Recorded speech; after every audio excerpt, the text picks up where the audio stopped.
Ladies and gentlemen, the reviewing dignitary, Chief of Army Staff, General Qamar Javed Bajwa, Nishan-e-Imtiaz Military, will now address the parade.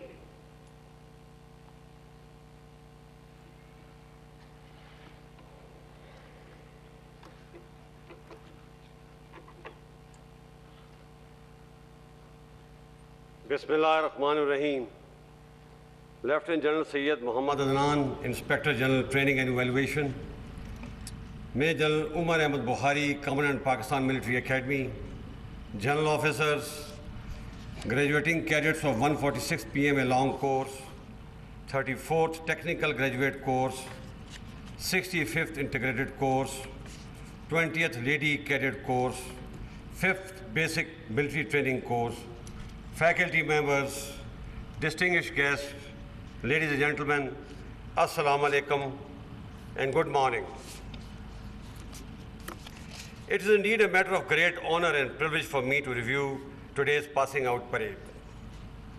First and foremost, let me congratulate all graduating cadets and their families on this auspicious occasion. I would also like to extend my heartiest felicitations to the cadets of our brotherly countries on completion of their military training at Pakistan Military Academy. My dear cadets, graduating from this illustrious institution is indeed a matter of great honor and pride. Today I see that pride on your beaming faces, just as I see it reflected on the faces of your loved ones sitting around the square. You all deserve this moment of fulfillment. You, for your remarkable hard work and dedication, and your families for all the patience and support that was lent to you by them during your training. My dear cadets, you should be rightly proud of the fact that you are about to begin your careers in a professionally distinguished and a battle-hardened army, which has a long list of successful campaigns to its credit, both in conventional and sub-conventional domains. Pakistan Army, with full support and confidence of the nation, has successfully turned the tide against the menace of terrorism in the last two decades and has ensured that organized terrorism is decisively rooted out from Pakistan. This is indeed a unique accomplishment that not many countries or armies can claim. For me personally, this day assumed nostalgic significance because 42 years back, I was standing here where you're standing today and never thought that one day I would have the honor of commanding this remarkable army. Today, as I review the passing out parade, I feel envious of you who are now embarking on a path which I treaded for more than 4 decades, a path of selfless devotion to duty, patriotism, sacrifice, and a unique privilege of leading the best officer and men both in peace and war. I therefore wish you the same luck and Godspeed for your future endeavors and careers. My dear cadets, on 12th August this year, during my speech to the graduating cadets of Royal Military Academy, Sandhurst, I highlighted certain universally accepted cardinals and traits of military leadership, which I intend repeating here for your future guidance.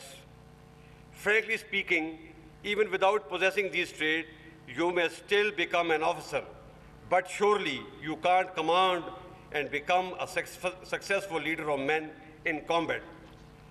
So please understand and memorize the essence of these cardinals and traits.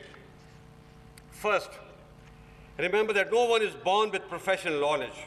It has to be acquired through constant pursuit. Without it, you cannot achieve professional competence, which in turn is the hallmark of successful military leadership. The journey that awaits you is challenging as well as exciting. The demands of professional military service will be much high as you grow in service. You need to equip yourself with the lofty attributes of leadership, with clear sense of purpose to gain respect and trust of your subordinates.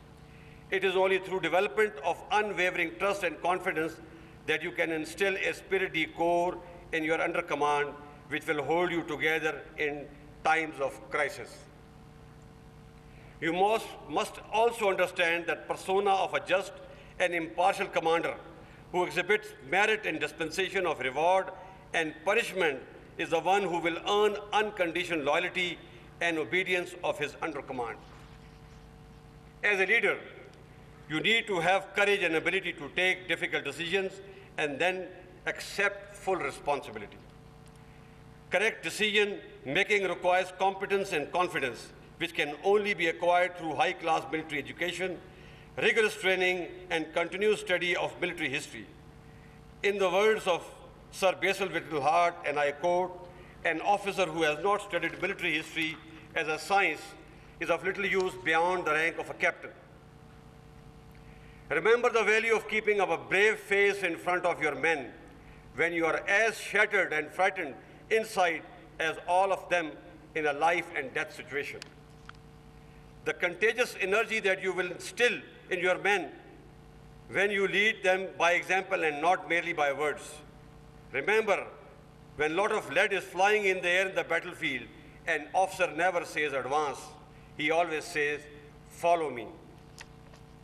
The importance of keeping the well-being of your troops ahead of your own is the hallmark of a successful military leader. The essence of the last point cannot be better articulated than what was said by Field Marshal Philip Walhouse Chetwood, who said, and I quote, "The safety, honor, and welfare of your country come first, always and every time. The honor, welfare, comfort of the men you command come next. Your own ease, comfort, and safety comes last, always and every time," end quote. These eternal words are boldly etched even today on the walls of Brigadier Francis Ingle Memorial Hall in Pakistan Military Academy to remind every cadet officer of the importance of these essential cardinals of military leadership. Ladies and gentlemen, Pakistan is a peace-loving country. In our quest for peace, we have extended sincere and all-out efforts to evolve good neighborly relations with all our neighbors and regional countries. We are trying our best to break the political logjam which has denied the countries of South Asia to move forward and resolve all regional and bilateral issues in a peaceful and dignified manner. People of South Asia, like the rest of the world, deserve prosperity and better living conditions. This can only happen with sustained economic growth, development, and above all, lasting peace. Therefore, we must strive hard to keep the flames of war away from the region. We must give peace a chance by developing a mechanism to resolve all our bilateral issues peacefully. Moreover, as opposed to fighting each other, we should collectively fight hunger, poverty, illiteracy, population explosion, climate change, and disease. The world has changed, so should we, as the price of status quo will be devastating for all of us. However, I must highlight here that our desire for peace must not be construed as our weakness. No one should make any mistake about our collective resolve to defend our core interest and every inch of our motherland.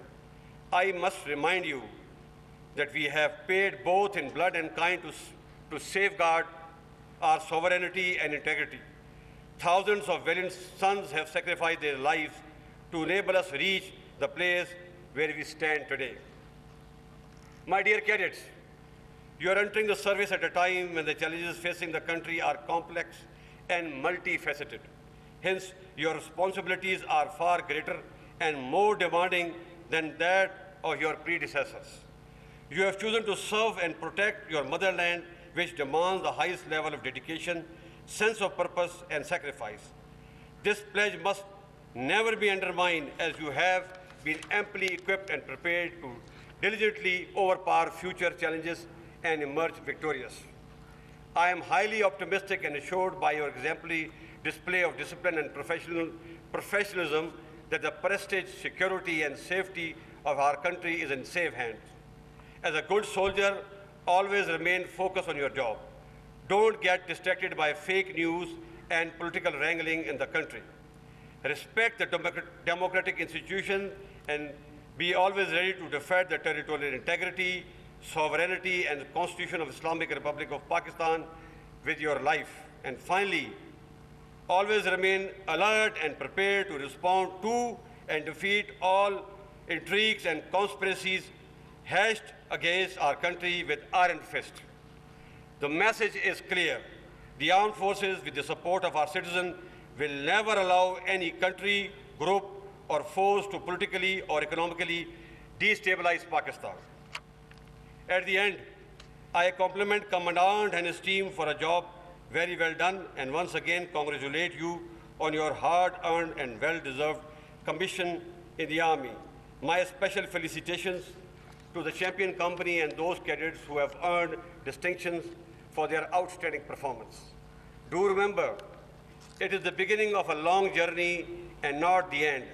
Live your life to the fullest while respecting the morals and ethical values of our religion and culture. Also jealously guard and uphold our centuries-old military ethos and traditions.